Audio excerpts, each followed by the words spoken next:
지난해 12월 20일 SBS는 넷플릭스와의 파트너십을 공식 발표합니다. 세계 최대 OTT 넷플릭스에 6년 동안 드라마, 예능 등을 공급하는 내용.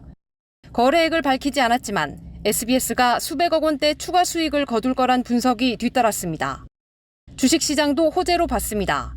코스피 상장사인 SBS 주가는 발표 당일과 그 다음 거래일 이틀 연속 상한가를 칩니다. 금융위원회는 SBS 직원 A씨가 이 정보를 미리 알고 자사 주식을 대량 거래한 혐의를 포착했습니다. 금융위는 A씨가 수억 원의 시세 차익을 올린 걸로 보고 A씨가 일한 SBS 사무실을 오늘 압수수색했습니다. 금융위 수사가 시작되자 SBS는 A씨를 면직 처리했습니다. SBS는 해당 직원이 직무 중 취득한 미공개 정보로 SBS 주식을 대량 매매한 뒤 차익을 취한 것으로 파악됐다며 금융위 조사에 적극 협조하고 유사 사례가 재발하지 않도록 노력하겠다고 밝혔습니다. 금융위는 직원 A씨 외에도 더 연루됐을 가능성이 있다고 보고 수사 범위를 넓히고 있습니다. 파트너십 논의에 관여한 직원별로 정보 취득 시점과 주식 매매 내용 등을 정밀 분석하고 있습니다. 금융당국은 올해 초부터 전현직 기자 다수가 취재하며 알게 된 기업 내부 정보로 주식을 선행 매매한 혐의에 대해 수사를 확대하고 있고 SBS 관련 혐의도 그 과정에서 포착된 거로 전해졌습니다. KBS 뉴스 송수진입니다. 한 상장사의 주가 추이입니다. 지난해 초부터 최근까지 쉼없이 우상향하며 6배 넘게 올랐습니다. 실적이 잇따라 사상 최대를 갈아치운 점이 호재가 됐습니다. 금융감독원 자본시장특별사법경찰은 일부 기자들이 이 종목을 선행매매한 혐의를 포착했습니다. 선행매매란 대량 매수 주문을 예상하고 미리 주식을 사두는 수법을 말합니다. 대형 호재가 있다는 걸 미리 알아야 가능한데 자본시장법이 금지한 부정한 기교에 해당할 수 있습니다. 수사 대상에 오른 전현직 기자는 20여 명입니다. 일간지, 경제지, 인터넷 언론사 등 여러 회사가 포함됐으며 일부는 수사를 받던 중 퇴사했습니다. 특정 기업의 영업 실적이나 신사업 계획 등을 취재 과정에서 미리 알게 되자 해당 종목을 집중 매수한 뒤 호재성 기사를 보도한 패턴이 반복 확인됐습니다. 대상 종목은 10여 개, 주로 코스닥 상장사가 많았는데 코스피 대형 종목도 있습니다. 일부 기자는 주식을 팔아 많게는 수억 원의 차익을 실현하기도 했습니다.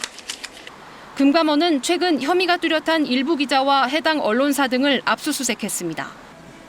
금감원은 해당 기업 임직원이 미공개 정보를 기자들에게 고의로 유출한 흔적은 없는지도 수사하고 있습니다. KBS 뉴스 송수진입니다.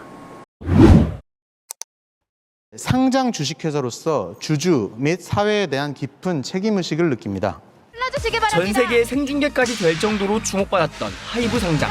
축하드립니다. 문제는 1년여 전으로 거슬러 갑니다.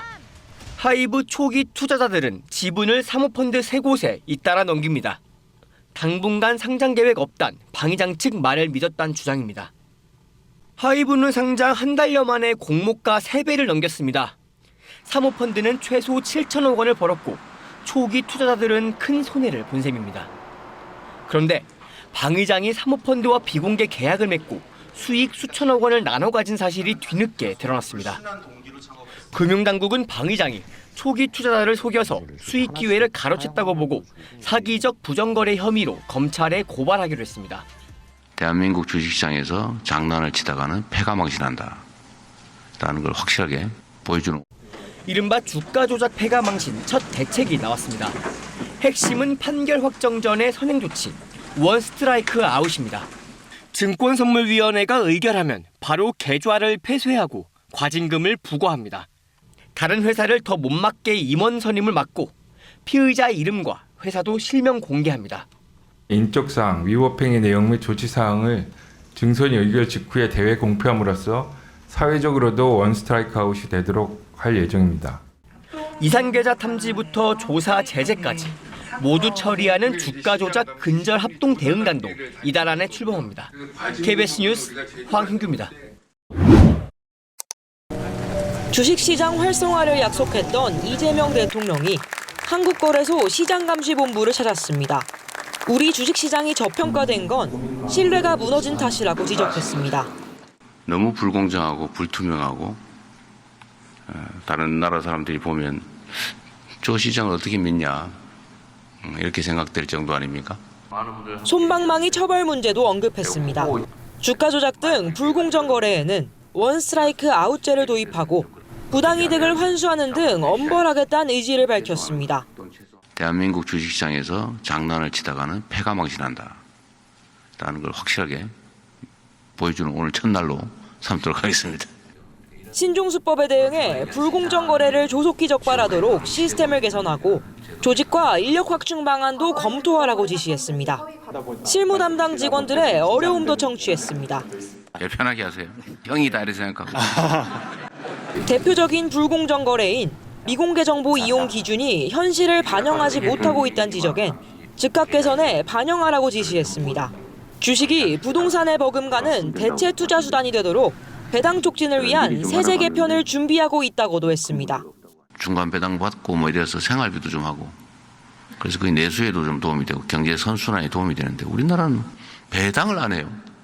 공매도 제도에 개인 투자자들의 불만이 많지만 폐지할 수는 없다며 대신 고의로 악용하는 건 영업 정지나 퇴출로 대응해야 한다고 강조했습니다. KBS 뉴스 이희연입니다.